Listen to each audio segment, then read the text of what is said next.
Today, I hope to take a bit of a deeper look into a man named Beto O'Rourke. He is one of the many emerging Democratic candidates that have announced their intent to run for president in 2020, and while this might seem like a politically related video, this is not a video discussing his policies, as it is my personal opinion that he doesn't really have any. Beto is a man of talking points, not of substance. He is a politician, after all. It's his job to say the right things and play an obscure popularity contest. As such, this is not a video about the merits of Beto as a politician, but rather of the things that have come out in his past. While Beto is a reminder to all of us that any of us could become a politician, it is dually a reminder that not all of us should. What I see in a man like Beto, that's him on the left by the way in the dress, is a man that provides many laughs at his expense, and he also has a fascination with cows, which is quite ironic. The truth is, the only thing separating Beto from Chris Chan and many others is the career he has. So now, let us take a look at a life in the former dealings of a biological man they call Beto O'Rourke.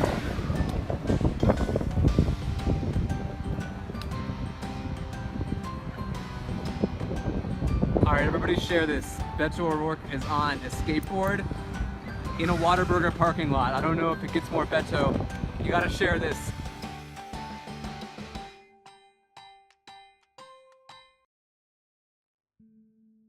Back in 1988, Beto, referred to by some as Robert, referred to himself as Psychedelic Warlord. He wrote this hopefully fictional piece under the pseudonym that he has confirmed was him. He has also come out saying that he has never done LSD, which actually makes him look worse, considering the content of what we're about to read. Keep in mind that these are the words of a candidate for president that is currently getting promotion pieces from the entire mainstream media except for maybe Fox. And now, I present to you Visions from the Last Crusade by Psychedelic Warlord, a cult publication, 1988, Cult of the Dead Cow. The catacombs of my head produce the most wonderful dreams and visions. I feel that I am one with my intellect and my soul. It was during these dreams and visions that I concocted a notion. It started as something small at first, but after every dream it grew stronger until the urge had become too great. No longer could this strong desire in my mind be suppressed. Recognizing this fact, my one and only goal in life became the termination of everything that was free and loving. Only I could realize the true value of loving and expression, only in my dreams. This feeling pervaded everything in my life, yet the first few months after realizing my goal, I had done nothing. Then one day, as I was driving home from work, I noticed two children crossing the street. They were happy to be free from their troubles. I knew, however, that this happiness and sense of freedom were too much, too overwhelming for them. This happiness was mine by right. I had earned it in my dreams. As I neared the young ones, I put all of my weight onto my right foot, keeping the accelerator pedal on the floor until I heard the crashing of the two children on the hood, and then the sharp cry of pain from one of the two. I was so fascinated for a moment that when, after I had stopped my vehicle, I just sat in a daze, sweet visions filling my head. My dream was abruptly ended when I heard a loud banging on the front window. It was an old man who was using his cane to awaken me. He might have been a witness to my act of love. I was not sure, nor did I care. It was simply ecstasy. As I drove home, I envisioned myself committing more of these acts of love, and after a while, I had no trouble carrying them out. The more people I killed, the longer my dreams were. I soon quit my job, and I stayed at my house in an almost comatose state. My dreams grew longer and more vivid. They kept me alive and proved to be the only thing to live for. I had killed nearly 38 people by the time of my 23rd birthday, and each one was more fulfilling than the last. I was never really surprised at how I evaded the police. My dreams had taken over my life, and they guided me through the right path, and I never had need for fear of police. Or anything, for that matter. This next one is a tribute to cows. The Song of the Cow, a poem by Psychedelic Warlord. I need a butt shine. Right now. You are holy, O sacred cow. I thirst for you. Provide milk. Buff my balls. Love the cow. Good fortune for those that do. Love me. Breathe my feet. The cow has risen. Wax my ass. Scrub my balls. The cow has risen. Provide milk. O milky wonder, sing for us once more. Live your life, ever lusting joy. Thrust your hooves up my analytic passage.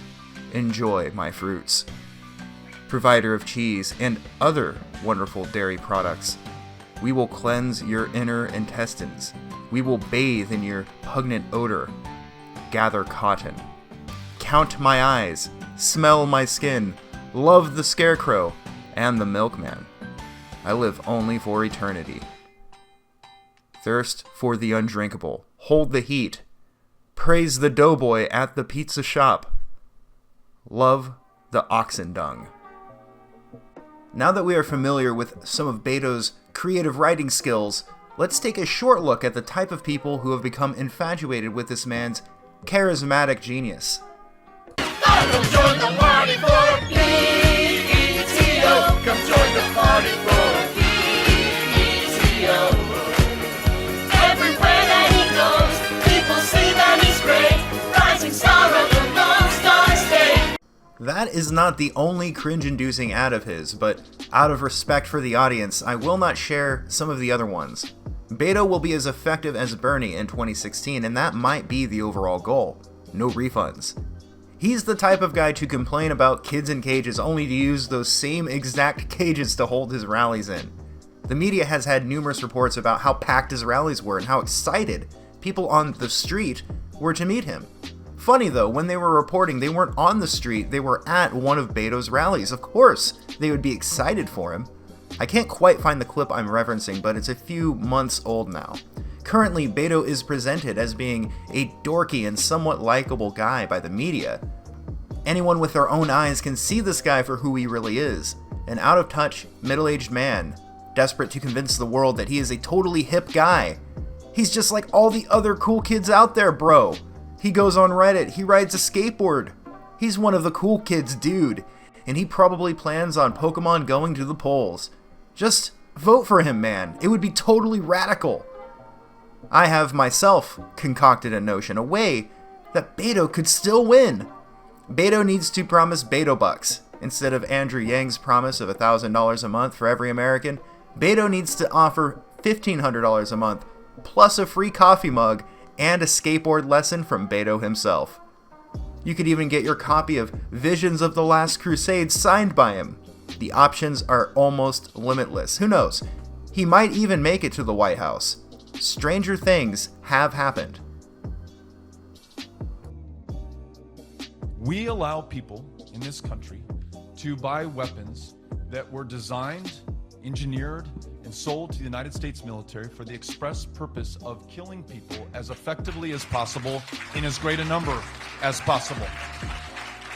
And an AR-15 gunshot wound, that high-impact, high-velocity round, will blow a hole through your back the size of an orange. You will bleed to death before anybody can get to you and save your life, because that's exactly what it was designed to do, to keep that enemy soldier down and not claim the life of one of our own. Now, if you own an AR-15, keep it. Continue to use it responsibly and safely. I just don't think that we need to sell any more weapons of war into this public. There is something ironic to be said about a guy who wrote the fiction we read earlier now lecturing us on this particular subject. I guess we all mature and we all grow older, but people who write things like that, I'm not sure they change in the way they would want us to think. You can decide for yourselves, but I find it rich to be talked down to by some edgelord from the late 80s.